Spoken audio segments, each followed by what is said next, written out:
George? So we exclude people now. In 2011, for example, we excluded 20 people in Cannock Chase. In 2010, we excluded 9. So people are excluded already. So what happens to those people? They have to go elsewhere. I mean, I'd say we've got a responsibility to other tenants. We can't say to somebody, tough, you can have the neighbour from hell. We know this person is likely to cause you a problem. Those people have got a right to live in peace and quiet in their council house, like everybody else. In the past, I had a dreadful neighbour who made our life a misery. We had to get environmental health in. It took months and months and months to deal with it. And I'm not a council tenant. Nothing is guaranteed, obviously, but someone's past behaviour, recent past behaviour, does indicate how they're going to behave. If someone has been done for possession with intent to supply drugs recently, it's indicative as to how they're going to behave. All right, George Adamson, leader of Cannock Chase District Council, thank you. Thanks also to Christopher Stacey from Unlock, the National Association of Ex-Offenders.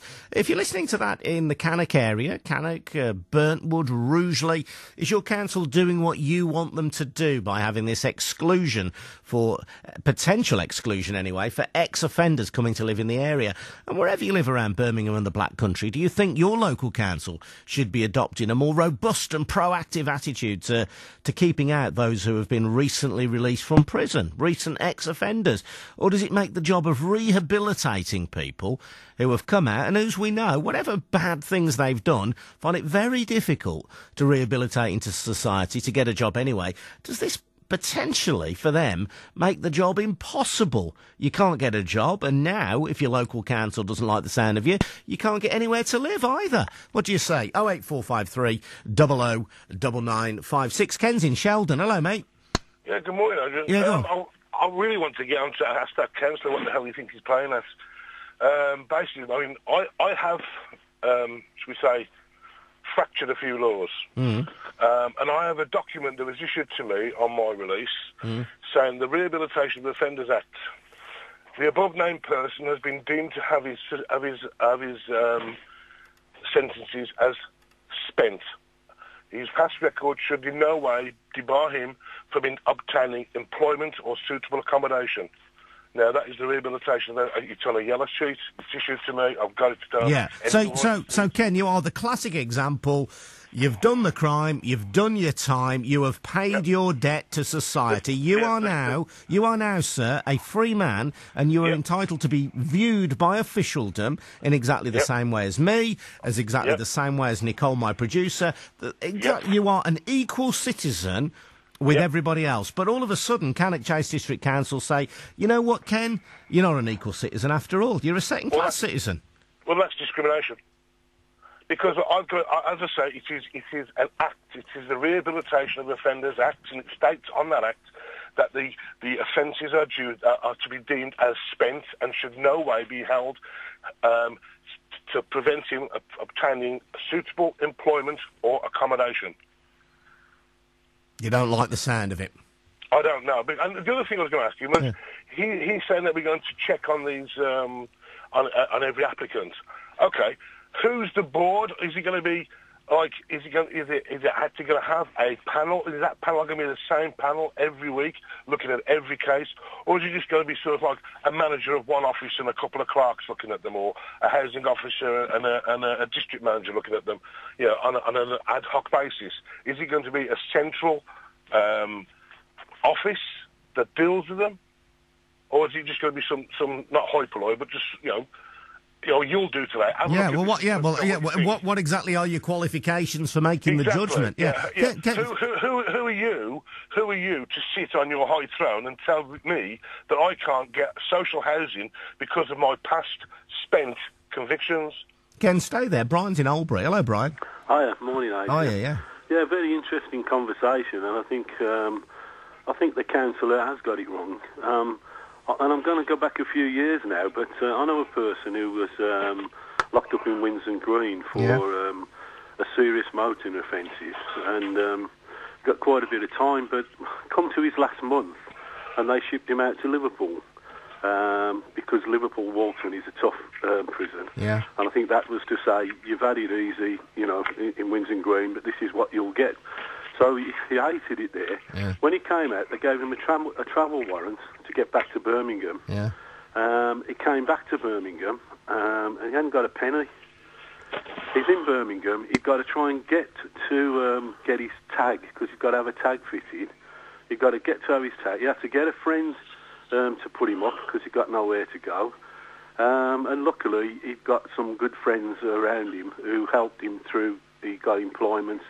But, you can't just say that if somebody has committed a crime, that's forever. And I don't employ anybody at the moment, but I've employed quite a few people who had criminal records. And out of all of those, only one let me down, and he didn't do anything towards me or my business.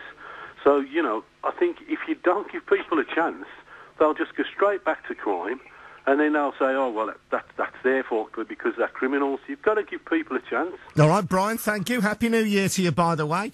Ken in Sheldon, just want to get a final comment on that to you, because one thing that we didn't raise with George Adamson, the leader of Cannock Chase District Council, was, of course, that if you live in a private house and the villain who is released can afford to buy his own property, or his missus can, or there you go. Yeah. You could be in a private property, and if the person next to you is the most serious kind of offender, if they've been allowed out and they can buy a property, you've got no way of stopping them coming and living next to you. I'll give you a for instance, Adrian. I'll give you a for instance. Yeah. When I moved into my accommodation prior to the one I'm in now, it was in a row of houses, and next door to me, either side, were council tenancies.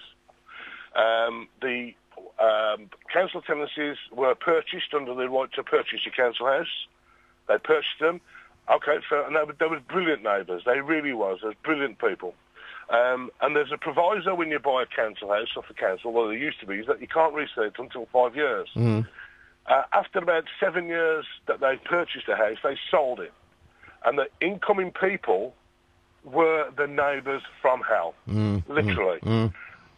We made representations to the council. They didn't want to know. The actual fact that they're saying was that our hands are tied for taking proceedings against the occupant of that property due to the fact that they are owner-occupiers and do not fall in the remit of the council. So if you've got the biggest rogue, drug dealer, murderer, child molester moving into a private accommodation, into a house that he buys himself next to a council tenant, what is that council going to do to enable the council tenant to have the right to enjoy the peace and quiet of his tenancy? Nothing. Ken, very interesting call. Very interesting call. Happy New Year to you, mates. Stay on the right side of the law. I'm sure you will.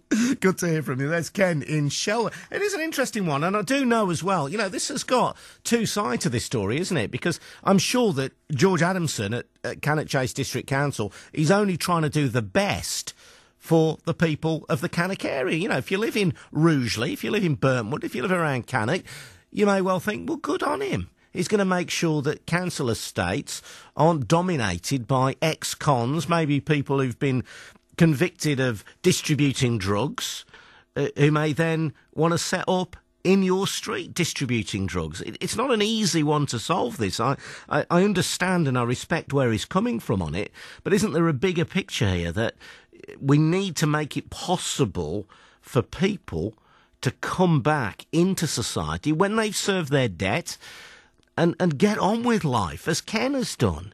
Don't we need to make that possible? Because otherwise there's a danger we get a very vindictive society where people who've been released, who've committed a crime, served their sentence, are still being hounded for that later on. Do you support what they're doing in Cannock? Would you like to see that extended throughout the West Midlands? 08453 009956.